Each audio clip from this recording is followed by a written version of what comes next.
بسم اللہ الرحمن الرحیم بسم اللہ الرحمن الرحیم الحمدللہ رب العالمین والصلاة والسلام علی سید الانبیاء والمرسلین وعلی آلہ وصحبہ اجمعین۔ السلام علیکم ورحمۃ اللہ وبرکاتہ۔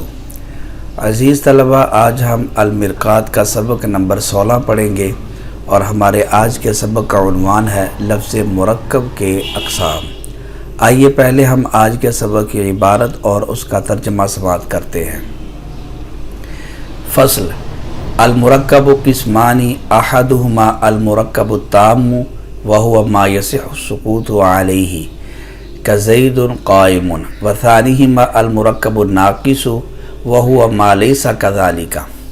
فصل: المرکب التام ضربان یقال لأحدہما الخبر والقضیۃ وهو ما قصد به الحکایۃ ويحتمل الصدق والكذب ويقال لقائله إنه صادق فيه أو كاذب، نحو السماء فوقنا والعالم حادث، فإن قيل قولنا لا إله إلا الله قضية وخبر مع أنه لا يحتمل الكذب، قلت مجرد اللفظ يحتمله وإن كان نظرا إلى خصوصية الحاشيتين غير محتمل للكذب، ويقال لثاني القسمين الإنشاء، والإنشاء أقسام أمر ونهي وتمن وترج واستفهام ونداء۔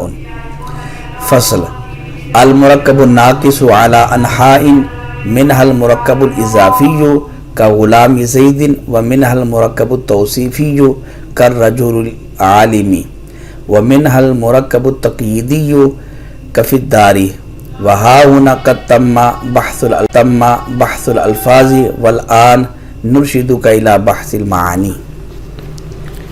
ترجمہ: مرکب کے دو قسم ہیں، ان میں سے ایک مرکب تام ہے اور وہ ایسا مرکب ہے کہ جس کے اوپر سکوت صحیح ہو، جیسے زید قائم، اور دوسرا قسم مرکب کا مرکب ناقص ہے اور یہ ایسا مرکب ہے کہ جو اس طرح نہ ہو۔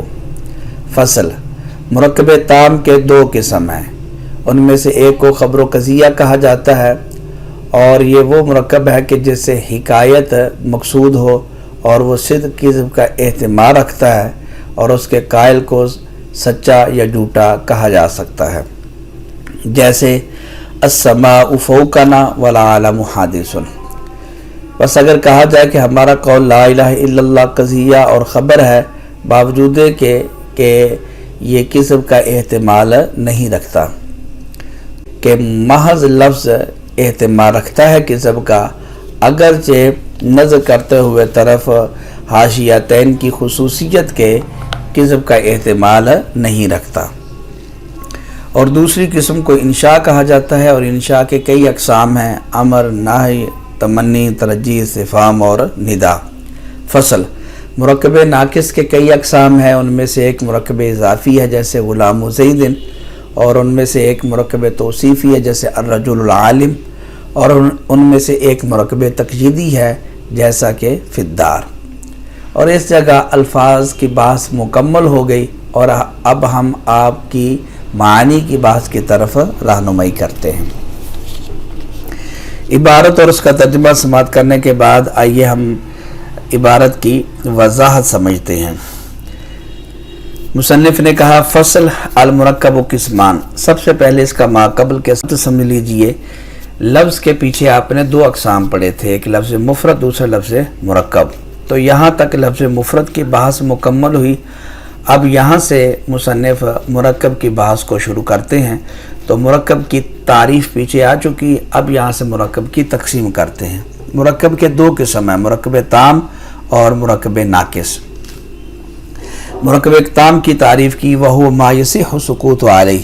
مرکب تام ایسا مرکب ہوتا ہے کہ جس کے اوپر سکوت صحیح ہو۔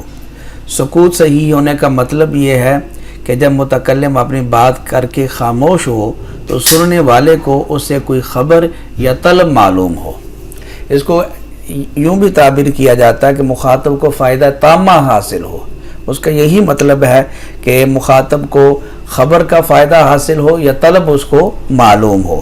اس کی مثال ہے جیسے کہ زید قائم، جب مخاطب اس کلام کو سنے گا تو اس کو فائدہ تامہ حاصل ہو جائے گا کہ قیام کا ثبوت ہے زید کے لیے، اس کو انتظاری نہیں رہے گی کسی چیز کی۔ وثانیہما، یہاں سے مرکب ناقص کی تعریف کرتے ہیں۔ مرکب ناقص ایسا مرکب ہوتا ہے کہ جس کے اوپر سکوت صحیح نہ ہو۔ اس کی مثال جیسے غلام زید، کہ زید کا غلام۔ اب زید کے غلام کو کیا ہے؟ مخاطب کو انتظار رہے گی کہ زید کے غلام کو کیا ہے، تو فائدہ تامہ اس سے حاصل نہیں ہو رہا، نہ تو مخاطب کو اس سے کوئی خبر حاصل ہو رہی ہے اور نہ ہی کوئی طلب حاصل ہو رہی ہے۔ فصل المرکب التام، یہ مرکب تام کے پیچھے تعریف آئی، اب یہاں سے مرکب تام کی ماتن تقسیم کرتے ہیں۔ تو مرکب تام کے دو قسم ہیں، ایک ہے خبر و قضیہ اور دوسرا قسم آگے آئے گا حکایت۔ یہاں سے مصنف علیہ رحمہ خبر و قضیہ کی تعریف کرتے ہیں۔ خبر و قضیہ اس مرکب تام کو کہتے ہیں جیسے حکایت مقصود ہو اور وہ صدق کذب کا اہتمام رکھتا ہو۔ پہلی بات یہ کہ حکایت مقصود ہو۔ حکایت مقصود کا مطلب یہ ہے کہ نفس الامر کے اندر، واقع کے اندر کسی شے کا وقوع ہوا، صدور ہوا، کوئی شے پائی گئی، تو اس شے کے وقوع کو بیان کرنا یہ حکایت کہلاتا ہے۔ مثلا مثال کے طور پر نفس الامر کے اندر بارش ہوئی تو اس بارش کے ہونے کو بیان کرنا یہ حکایت کہلائے گا۔ کوئی کہتا ہے نزل المطر، تو یہ بیان کرنا یہ حکایت کہلاتا ہے۔ تو خبر و قضیہ ایسا مرکب تام ہوتا ہے جس سے حکایت مقصود ہو، یعنی نفس الامر کے اندر ہونے والے واقعے کو بیان کرنا مقصود ہو، یہ خبر و قضیہ ہوتا ہے، اور اس کے اندر صدق اور کذب کا احتمال ہوتا ہے۔ اب یہ سمجھیں کہ صدق اور کذب کا احتمال کیسے ہوتا ہے، صدق اور کذب کس کو کہتے ہیں؟ تو مرکب تام کے اندر، بلکہ جو خبر و قضیہ ہوتا ہے اس میں دو نسبتیں ہوتی ہیں۔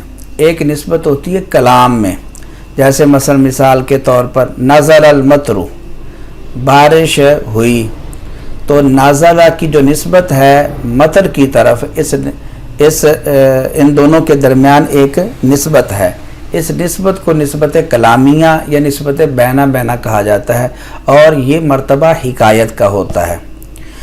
اور ایک نسبت ہوتی ہے نفس الامر میں۔ نفس الامر کے اندر مسند ہے، مسند الیہ ہے، موضوع ہے، معمول ہے، اور ان دو کے درمیان نسبت ہے۔ اس نسبت کو نسبت خارجیہ کہا جاتا ہے۔ اب دیکھیں گے کہ نسبت کلامیہ نسبت خارجیہ کے مطابق ہے یا مطابق نہیں ہے۔ اگر نسبت کلامیہ نسبت خارجیہ کے مطابق ہو تو اس کو صدق کہتے ہیں، اور اگر نسبت کلامیہ نسبت خارجیہ کے مطابق نہ ہو تو اس کو کذب کہتے ہیں۔ مثلا مثال کے طور پر کسی نے بولا نزل المطر، تو اس نے کلام میں مطر کے لیے نزول کا ثبوت کیا کہ بارش ہوئی ہے۔ واقع اور نفس الامر کے اندر بھی اگر نزول ثابت ہو مطر کے لیے، بارش کے لیے، تو اس کو کہیں گے صدق، کیونکہ یہ نسبت کلامی خارجی کے مطابق ہے۔ لیکن اگر واقع اور نفس الامر کے اندر نزول کا ثبوت نہ ہو مطر کے لیے اور کلام میں آپ نے کیا ہو تو اس کو کہتے ہیں کذب، کیونکہ یہ نسبت کلامی نسبت خارجی کے مطابق نہیں ہے۔ تو چونکہ خبر و قضیہ کے اندر کلام میں بھی نسبت ہوتی ہے اور خارج میں بھی نسبت ہوتی ہے، یہاں حکایت اور ماکی عنہ دونوں مرتبے ہوتے ہیں، اس لیے یہاں احتمال ہوتا ہے کہ یہ حکایت ماکی عنہ کے مطابق ہے یا ماکی عنہ کے مطابق نہیں ہے، اس لیے یہاں صدق کا بھی احتمال ہوتا ہے اور کذب کا بھی احتمال ہوتا ہے۔ اور اس کے قائل کو سچا جھوٹا بھی کہا جا سکتا ہے کہ وہ سچ بول رہا ہے، یہ بھی ہو سکتا ہے، یہ بھی کہا جا سکتا ہے کہ وہ جھوٹ بول رہا ہے۔ اس کی مثال دی مصنف نے جیسے السماء فوقنا، آسمان ہمارے اوپر ہے، والعالم حادث، اور عالم کائنات یہ حادث ہے۔ تو یہ خبر و قضیہ ہے، ان کے قائل کو سچا جھوٹا کہا جا سکتا ہے۔ فَإِن قِيلَ، یہ ایک اعتراض کا جواب ہے، یہاں سے اعتراض اٹھاتے ہیں اور آگے قلتو سے جواب دیتے ہیں۔ اعتراض یہ ہے کہ تم نے جو خبر و قضیہ کی تعریف کی ہے کہ ایسا مرکب تام جو صدق کذب کا اہتمام رکھے، تمہاری یہ تعریف جامع نہیں ہے۔ ہم تم کو دکھاتے ہیں کہ یہ خبر و قضیہ ہے، لیکن خبر و قضیہ کی یہ تعریف اس کے اوپر سچی نہیں آتی۔ بس لا الہ الا اللہ یہ خبر ہے، قضیہ ہے، لیکن خبر و قضیہ کی یہ تعریف اس پر سچی نہیں آتی، کیونکہ خبر قضیہ کی تعریف یہ ہے کہ جس کے قائل کو سچا جھوٹا کہا جا سکے۔ لا الہ الا اللہ کے قائل کو تو سچا جھوٹا نہیں کہا جا سکتا۔ قلت سے اس اعتراض کا جواب دیتے ہیں۔ جواب یہ ہے کہ لا الہ الا اللہ میں دو اعتبار ہیں، ایک ہے اس کے الفاظ کا اعتبار اور دوسرا ہے حاشیتین کی خصوصیت کا اعتبار۔ تو اگر آپ اس کلام کے محض الفاظ کو دیکھو تو محض الفاظ کے اندر صدق اور کذب کا احتمال ہے، لیکن اگر آپ حاشیتین کی خصوصیت کو دخل دے دو تو پھر اس صورت میں اس میں کذب کا احتمال نہیں ہے۔ تو ہم نے جو تعریف کی ہے خبر و قضیہ کی جو صدق اور کذب کا احتمال رکھے، مطلب محض الفاظ کے اندر صدق اور کذب کا احتمال ہو، قطع نظر حاشیتین کی خصوصیت کے۔ تو لا الہ الا اللہ اس کے جو الفاظ ہیں، محض الفاظ کو اگر دیکھا جائے تو ان کے اندر بھی صدق اور کذب کا احتمال ہے۔ اس وجہ سے یہ لا الہ الا اللہ کے اوپر خبر و قضیہ کی تعریف سچی آ رہی ہے، تو خبر و قضیہ کی تعریف جامع ہے۔ اب یہ سمجھے کہ حاشیتین کی خصوصیت سے کیا مراد ہے۔ تو حاشیتین کی خصوصیت سے حاشیتین سے مراد ہے متکلم اور خارج، یعنی جب آپ یہ دیکھو کہ اس کلام کا جو متکلم ہے وہ مومن ہے اور خارج کے اندر واقع کے اندر اللہ تعالیٰ ہی معبود ہے، تو جب آپ ان دو باتوں کو دخل دو گے کہ لا الہ الا اللہ کہنے والا مومن ہے اور واقع و نفس الامر کے اندر ہے وہ صرف اللہ ہی کے لیے ثابت ہے، تو پھر اس صورت کے اندر لا الہ الا اللہ میں کوئی جھوٹ کا احتمال نہیں ہے۔ یہ ہے حاشیتین کی خصوصیت سے مراد۔ وَيُقَالُ لِثَانِ الْقِسْمَيْنِ، یہاں سے مصنف جو مرکب تام ہے اس کے دوسرے قسم کو بیان کرتے ہیں، وہ ہے انشاء۔ انشاء کی تعریف نہیں کی یہاں مصنف نے، وہ مقابلے سے خود سمجھ آ رہی ہے، یعنی انشاء ایسے مرکب تام کو کہیں گے کہ جو صدق کذب کا احتمال نہ رکھے اور اسے حکایت مقصود نہ ہو۔ حکایت مقصود نہ ہو کیونکہ اس کے مقابلے میں یہاں نفس الامر کے اندر کوئی شے واقع نہیں ہوتی کہ جس کو بیان کرنا مقصود ہو، بلکہ یہ انشاء ہے، اس وقت کلام کو پیدا کیا جاتا ہے۔ جیسے مثلا آپ کہتے ہیں کہ آپ کسی کو کہتے ہیں کہ جیسے قوم کہ کھڑے ہو جاؤ، تو یہاں مقصود واقع کے اندر کسی شے کے وقوع کو بیان کرنا نہیں ہوتا کہ واقع کے اندر ایک شے کا وقوع ہو چکا ہے، اب آپ اس کو بیان کر رہے ہو، بلکہ یہاں انشاء ہوتا ہے، یعنی کہ اس وقت کلام کو پیدا کیا جاتا ہے، اس لیے یہاں حکایت مقصود نہیں ہوتی۔ اور دوسری بات یہ کہ یہ صدق اور کذب کا احتمال بھی نہیں رکھتا۔ وجہ اس کی یہ ہے کہ یہاں ماکی انو نہیں ہوتا کہ پھر ہم کہیں کہ یہ حکایت ماکی انو کے مطابق ہے، یا آپ اس کو یوں بھی کہہ سکتے ہیں کہ یہاں نسبت خارجی نہیں ہوتی کہ آپ پھر کہیں کہ یہ نسبت کلامی نسبت خارجی کے مطابق ہے تو یہ صدق ہے، مطابق نہیں ہے تو کذب ہے، چونکہ یہاں صرف نسبت کلامی ہوتی ہے انشاء میں، اس کے مقابلے میں نسبت خارجی نہیں ہوتی، اس لیے نسبت کلامی کا خارجی کے مطابق ہونے یا نہ ہونے کا سوال ہی پیدا نہیں ہوتا۔ اس لیے انشاء جو ہوتا ہے یہ صدق کذب کا احتمال نہیں رکھتا۔ والانشاء اقسام، یہ انشاء کے اقسام بیان کیے مصنف نے۔ انشاء کے کئی اقسام ہیں، امر، نہی، تمنی، ترجیح، استفہام اور ندا، اور یہ تمام اقسام ان کی تعریفیں اور مثالیں آپ نے نحو کے اندر پڑھی ہوئی ہیں، اس لیے ان کی وضاحت یہاں مصنف نے نہیں کی۔ فصل المرکب الناقص، یہاں سے مرکب کے دوسرے قسم کو بیان کرتے ہیں۔ مرکب کے دو قسم تھے، مرکب تام اور دوسرا مرکب ناقص۔ مرکب تام کی تعریف اور اس کی تقسیم مکمل ہو گئی، اب یہاں سے مرکب ناقص کو بیان کرتے ہیں۔ مرکب ناقص کی تعریف پیچھے آ گئی، اب یہاں سے تقسیم ہے۔ تو مرکب ناقص کے ماتن کہتے ہیں کہ کئی اقسام ہیں، ان میں سے ایک ہے مرکب اضافی۔ دوسرا ہے مرکب توصیفی اور تیسرا ہے مرکب تقییدی. آپ وجہ اثر سمجھیں، جو بھی مرکب ہو تو کم از کم اس میں دو جزیں ہوں گی. آپ دیکھو جو مضاف الیہ ہے یا مضاف الیہ نہیں. اگر مضاف الیہ ہے تو یہ مرکب اضافی، اور اگر جو ثانی جز اول کے لیے مضاف الیہ نہیں تو پھر دو حال سے خالی نہیں کہ صفت ہے یا صفت بھی نہیں. اگر صفت ہو تو یہ مرکب توصیفی، اور اگر صفت بھی نہ ہو تو اس کو کہتے ہیں مرکب تقییدی. مرکب اضافی کی مثال ہے جیسے غلام زید، یہ زید مضاف الیہ ہے غلام کا.